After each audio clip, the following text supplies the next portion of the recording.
یہودیت کا یہ عقیدہ ہے کہ یہودی خدا کے چنندہ لوگ ہیں اور باقی دنیا ان کی خدمت کے لیے پیدا ہوئی ہے۔ ایک زہریلی سوچ ہے دنیا کو تقسیم اور تباہی کی طرف دھکیل رہی ہے۔ یہودی مذہب کی بنیاد پر یہ لوگ خود کو خدا کے چنندہ لوگ چوزن پیپل کہتے ہیں۔ جو تورات میں بیان ہے اس خیال میں خدا نے انہیں تمام اقوام میں سے منتخب کیا ہے اور باقی انسان جنہیں وہ گویوم یعنی غیر یہودی کہتے ہیں ان کی خدمت کے لیے پیدا ہوئے ہیں۔ یہ سوچ نہ صرف نسل پرستی کی انتہا ہے بلکہ دنیا کی تمام برائیوں کی جڑ ہے۔ تلمود ان کی مقدس کتاب میں لکھا ہے کہ غیر یہودی کی روحیں شیطانی ہیں اور وہ جانوروں کی طرح ہیں۔ ایک ربی نے تو یہ بھی کہا کہ بہترین غیر یہودی کو بھی مار دینا چاہیے۔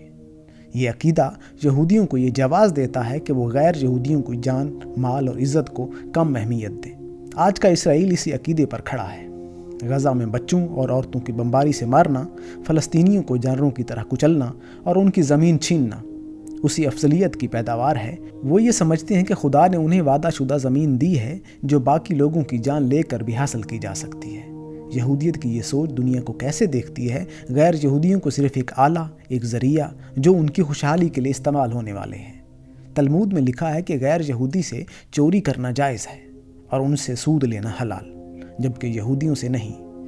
یہ عقیدہ انہیں معاشی طور پر دنیا پر قابض ہونے کا جواز دیتا ہے۔ ہالی ووڈ، بینک، میڈیا یہ سب یہودیوں کے ہاتھ میں ہیں اور وہ اسے افضل قوم ہونے کا فائدہ اٹھا کر حاصل کرتے ہیں۔ وہ دنیا کی ایک میدان جنگ کی طرح دیکھتے ہیں جہاں غیر یہودی ان کے دشمن ہیں اور انہیں دبانا ضروری ہے۔ ارمیگڈون کی پیشن گوئی جو تورات میں ہے یہودیت کو یہ امید دیتی ہے کہ ایک دن وہ تمام دشمن کو ختم کر کے دنیا پر حکمرانی کریں گے۔ عقیدہ کتنا ہارش ہے یہ انسانیت کی بنیاد کو ہلا دیتا ہے۔ اس کی وجہ سے ہولوکاسٹ جیسی تباہی ہوئی اور آج فلسطین میں نسل کشی چل رہی ہے۔ یہودی سخت گیر گروہ جیسے سیٹلرز فلسطینیوں کو جانور کہتے ہیں اور ان کی زمین چھینتے ہیں کیونکہ ان کا عقیدہ ہے کہ یہ ہماری زمین ہے، باقی لوگ یہاں رہنے کے لائق نہیں ہیں۔ دنیا میں یہودیت کی یہ سوچ نفرت پھیلاتی ہے۔ وہ خود کو افضل سمجھتے ہیں اور باقی کو کمتر۔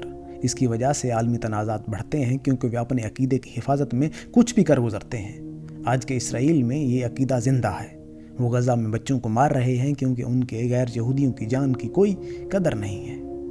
یہ حقیقت ہے کہ یہودیت کی یہ تاریخ تشریح دنیا کو ایک جہنم بنا رہی ہے جہاں افضلیت کی یہ سوچ تشدد اور ناانصافی کو جنم دیتی ہے۔ اگر یہ عقیدہ نہ ہوتی تو شاید مشرق وسطیٰ میں امن ہوتا اور دنیا میں نفرت کم ہو جاتی۔ لیکن یہ یہودیوں کی حقیقت ہے کہ وہ خود کو خدا کا چنا ہوا سمجھتے ہیں اور باقی ان کی خدمت کے لیے پیدا ہوئے ہیں۔ یہ سوچ نہ صرف ہارش ہے بلکہ انسانیت کی دشمن ہے۔